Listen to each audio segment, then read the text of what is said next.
If you're born on the 2nd, 11th, or 20th of any month, these are your unique tarot energies and life lessons for a successful life.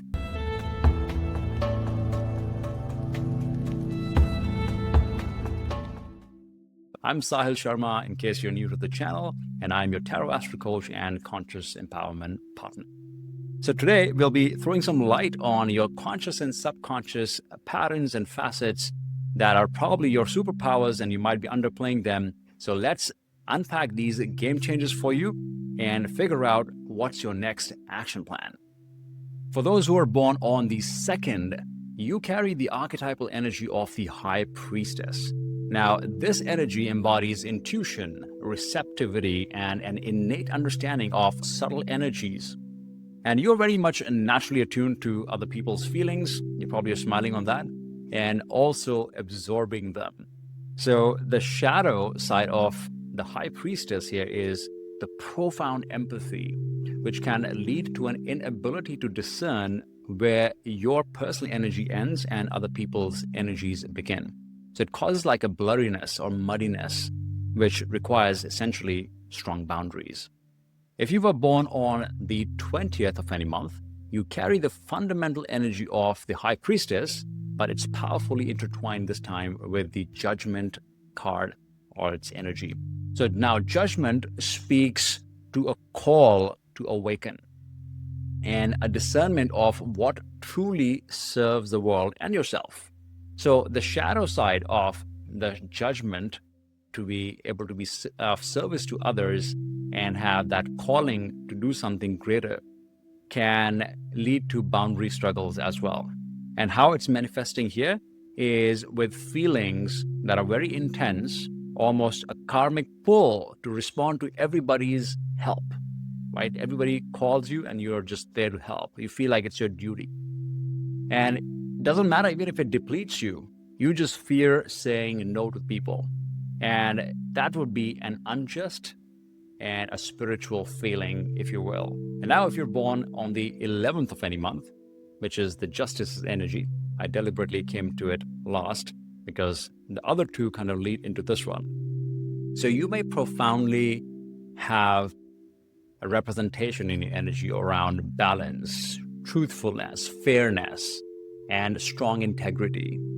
And the struggle with boundaries for you in this context often stems out of unconscious or subconscious imbalance. So there could be an urge to be very fair to others at the expense of being fair to yourself. You see that imbalance there? So this can lead to feeling burdened or struggling to stand in your own truth when it conflicts with other people's desires. So similar thing, different context, but this is more around balancing your inner and outer world and balancing your energies also with other people's energies. Now let's take an example. So if you're born on, let's say number 2, on the 2nd of any month, you are consistently overextending yourselves for friends, intuitively sensing their needs all the time, only to realize that you feel exhausted and resentful at the end of the day, and you're unable to discern where these responsibilities truly end. So the 11th and the 20th, if you're born on those dates, you may feel overwhelming sense of obligation to fix a situation or fix people's problems all the time, even when it's not your burden. But there's an innate calling for that. You may fear that you would be judged if you don't show up, right? And you struggle to assert an equitable connection in your relationships, or even at workplace, professionally, personally, doesn't matter where. So you may neglect your own needs, leading to an inner sense of injustice. And this is a challenging one to even speak your truth, because you may fear that people might get upset, and your subconscious may perceive this as an imbalance. So coming next to your life lessons that can turn your life into a more successful one if you choose to do so. Number 1 is about practicing discerning your energy. Before you react, please pause and connect with your inner wisdom. Does this truly feel aligned with your inner capacity and truth? Check in with your values and do an audit. Number 2 is embracing ethical discernment, which is around judgment.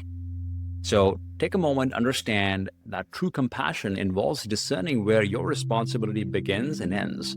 And it is ethical to honor your own well-being as well, very much so. And number 3 is cultivating inner justice. So be as fair to yourself as you would be to others. Standing in your truth and integrity and setting clear boundaries is an act of great power. It's not selfishness. This is all for the people born on the 2nd, 11th, and 20th. Do check out the other videos as well based on other numbers. If you've loved the content, make sure you subscribe, and I will see you next time.